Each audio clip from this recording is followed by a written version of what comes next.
udru ba bia ye kan pomude hu nkomo bia ntuni off de ye ba bedie ntuni off ye liver no kwa ye befa so ye bebo liver no ho ban free nyarewa hodo mu Faith Homeopathic Clinic Dr. Abigail ha Dr. Kankambuadu Reverend Saka ho e wa ha penifo be momo ache Bibia boko de Adom ya hwe Abigail oba no ho ofe ahofa de okura body ya tem mo hwe ne yie pa ko so hwe ne yie sa ma stress bia ni no ho Mama Faith nso mdidi ese no ho ye ihu ne physical last time mo ba inshira wone no na me nim but me ya ofre me na me say anti una wo inshira no ne na de we sumahu anti Mama Faith e bia wo bia ye chia wo ye ma wo akwaba ye da se wadaroma ye hwe me fa free dog so Abigail ladies first ye da se bebre em say adofo ne etiefo obi biara wajebre asame o hwe ye wo Adom TV so Faith Homeopathic Clinic bibia Tuesdays anopa same ya mote yenka no yen na enne yesan ewo ha na ye da obi biara ase ewo ne bra ode emaye ene na so a ode tie na ebre ninti no ye bebo numbers ne so no wadi kan afa se na ebe ye be kasa bewie no onso de obenya afi ma na wo ha wa wo no wa frɛ na ye di nkomo 0540 710 940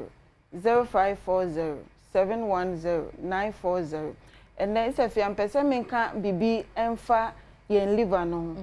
anase yen brebo no ekwan bebre na oha fa so ebam na ebre nti ebechiche battery or foam na edika obo se ubehu obi no anase wankasa onipaduan owo ho a obehwe no obo se onsam nyina yellow ana o skin nankasa no aye yellow anase wani kosua no se aye deep yellow asense ne adebia etie no e wo so hu se bibi eba liver no ho na se bilirubin no liver no entimi breaking it down enti aye excessive na lead to sa jaundice no sa na tete no na ye beka na lead to jaundice na se obon se yellow eyes na se yellow skin no obi o ho obon se odidi kakra bia won se nafu aye kutu won se wamen abroso enti o se medidi kitu but mo se ma edudu mamen abroso ebi ana liver no eye inflame anase ahonho no ebi ana hepatitis and lead to sa inflammation no anase ebi excessive alcohol intake so and also etimi lead to that anase be a liver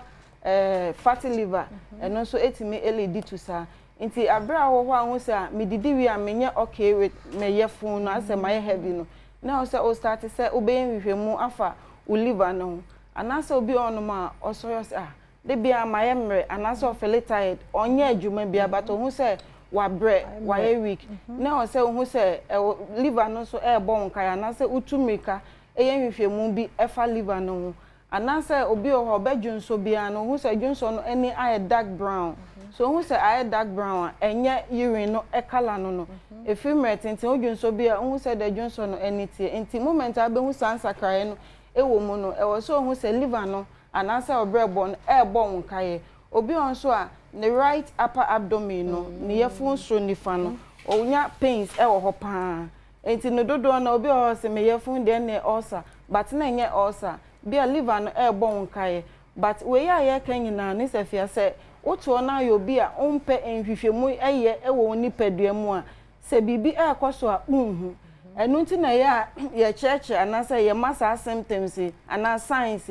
nti uhu sa nema ya maboboso ya na oso uhu se da bia na bibi e ba liver no nti entem na o se mitutu meka eco faith na me so mekoye nhwehwemu na me hu se bia bibi e na e koso sa fa liver no ho ana se enye bibi anso na ye hu ekwan ya de befa na enye normal anso se obadwunso na ene ay dark brown na so didi hu se kitu ebi hu se 1 me ana wani nyina ay yellow ebia nipa no wani born so hu se da bi sani pe bibi enko yie wo ni nipadua nim enti no samme ya o hwe me anasa otime nkan Faith Homeopathic Clinic na ye kase tutu anamo ebra ya so ye na yenye hwehwemu pa emfa unipadua no organs ni nyina na ye hu problem a ekoso ni titiu ene liver no anasa obrebo no enti entina se ema na nyansa se bedru later stage na bon se onase start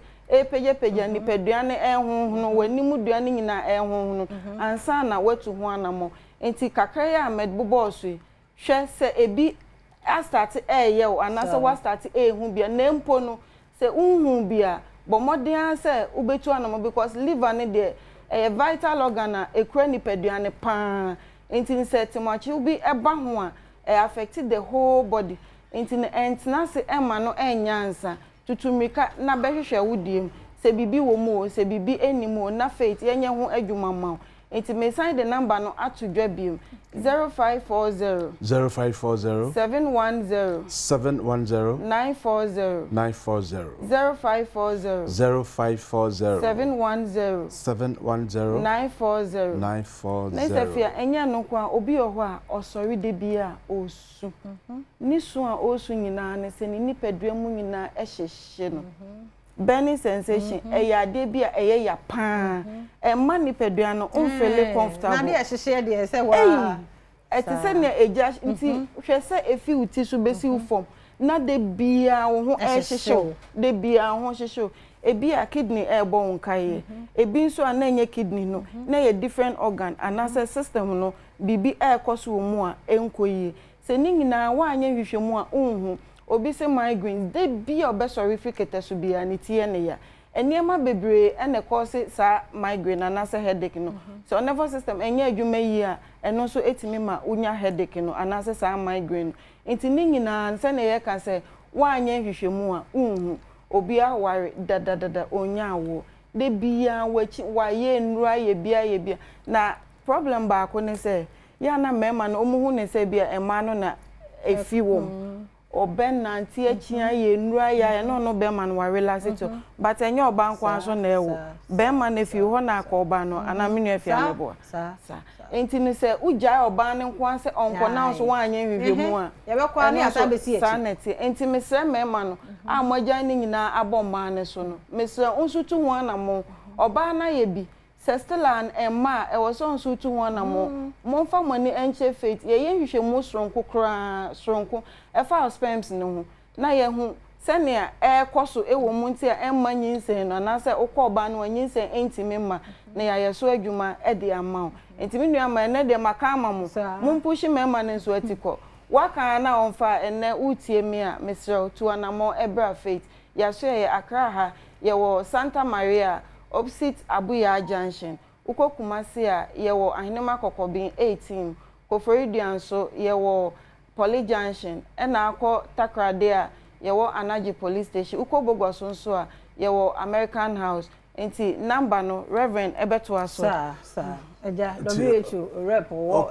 faith o can live at one seven yewo enyo baby so as live na ntimi anya na dwuma e ma ntimi ba van say wona wo hwe wabusua na say woni ho a enyo ma yese busua ni nya free ho no o ntimi nya enti for example liver no ntimi anya na dwuma ya ade efe no glucose energy aduane bia ye di bia na convert into glucose energy liver na store excess no and at the say call blood at any point in time bia liver na supply it's a liver very dysfunctional na ntimi nya na dwuma there's a supply and either say be low and more and also so at the excesses ebeba and a major cause for diabetes say liver be dysfunctional and intimi regulate blood sugar na obitim denya and hormones ya Dr. Abigail eka ho asam yiso sa bema testosterone or ba estrogens ni nyina no a play major role sa hormones e boa mo ba to nkosua no a play major role pa afei so bad cholesterol sa we ni paduam no say moja bit me die fusani ya I was say liver no etimi ebene sa excesses we nyina na free radicals are by any peduam as a result of metabolism both drug metabolism and food metabolism nyina no I was say liver na getting rid of these excesses e bi be fa physics na bi afa jonso ma bi afa nfifrem na epie it is a liver na ntimi anya say adwuma we nyina sa afi we nyina etweku o system nim na akofa yare e de abrel sa bre so e wo nim say de Obaka WHO for Canada bia say the amount of environmental pollution ye timono enya asem ketwa World Economic Forum dey betuja climate change e dey how enam nchen microplastics e dey dey so enam nchen nti enuoma e fight ya pomode no adoso Ti se wa also am wani na ho na ho se science bi because na bububu ani gu so a wani be ba ho so no na akofa o ha kese pa e de abrew nti usisi ye o ya o pa o chepe o to asentina e twon ni nyina e kire enuoma e koso ni padua ni self care na da bia ye boso no take advantage na bra Faith Homeopathic Clinic but self die mu yen scan no 36 never endings ni na ye hu na ye 200 amount ye number is 0540 710 940 0540 710 940 and I say 0244 58 38 59 0244 58 38 59 a Faith Homeopathic Clinic. Kumasi ahinema kokobin 18 mo and cry has Santa Maria Abuya Junction hon mako for you Landry Managers Road or Poly Junction. Yeah, that's oh takwade akwanaje no Faith for omo gidie ne adura ho nti fa gidie ne bra na fe wo so nya pomoden epa yenkomra na ye ba ye betwa so